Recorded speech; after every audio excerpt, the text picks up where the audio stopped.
শুভেচ্ছা যারা শুনছেন। আমি আজকে এমন একটা বিষয় নিয়ে কথা বলতে চাচ্ছিলাম। বিষয়টা হচ্ছে গার্মেন্টস ইন্ডাস্ট্রি বর্তমান অবস্থা এবং ভবিষ্যৎ।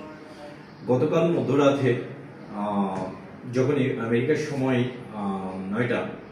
রাত 9টার দিকে আমাকে একটা এজেন্ট, তারা বিভিন্ন ব্র্যান্ডের ইম্পোর্ট করে, ব্র্যান্ডের হয়ে ইম্পোর্ট করে, একটা ট্যাক্স দিল what the situation going on.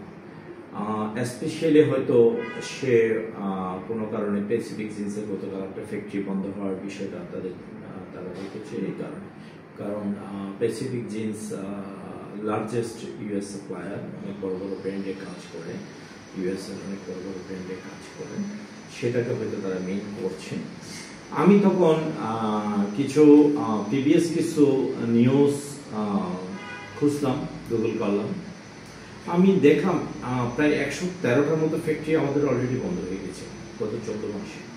অর্থাৎ বর্তমান সরকার ক্ষমতা নেওয়ার পর থেকে এই পর্যন্ত প্রায় 114টা কারখানা বন্ধ হয়েছে, যেটাতে সরাসরি প্রায় 1 লক্ষ লোক চাকরি হয়ে গেছে, আর পরোক্ষভাবে প্রায় 5 লক্ষ মানুষ সরাসরি ক্ষতিগ্রস্ত হয়েছে। ক্ষতিগ্রস্তটা অনেকভাবে হয়েছে।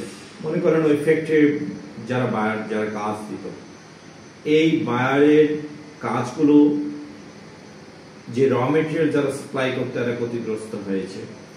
যারা একদম প্যাকেজিং, প্রিন্টিং, ফ্যাব্রিক্স মিল, ওই রিলেটেড যারা ছিল সবাই ক্ষতিগ্রস্ত হয়েছে। নট অনলি এমপ্লয়ি, শুধুমাত্র এমপ্লয়ি ক্ষতিগ্রস্ত হয় না, কারণ একটা ইন্ডাস্ট্রির সাথে অনেকগুলো উইংস রিলেটেড থাকে। এমনকি ওই ইন্ডাস্ট্রিতে যারা সাপ্লাই করতো, খাবার সাপ্লাই দিত, তারাও ক্ষতিগ্রস্ত হয়েছে।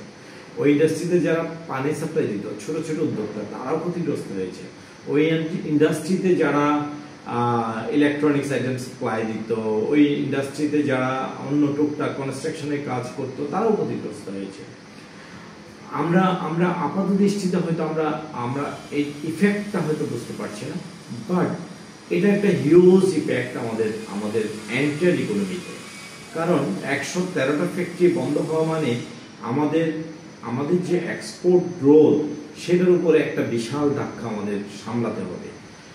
আমি রিজনটা দেখলাম যে মেজর অনেকগুলো ফ্যাক্টরি বন্ধ হয়ে গেছে, যেমন ভ্যাকসিন কয়েকটা, বাংলাদেশে one of the largest exporter, যেমন নাসা।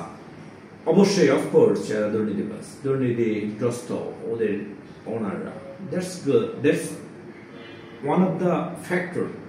বাট আমার কাছে কেন জানি মনে হয় যে এই দুর্নীতিবাজদেরকে বিচারের আওতায়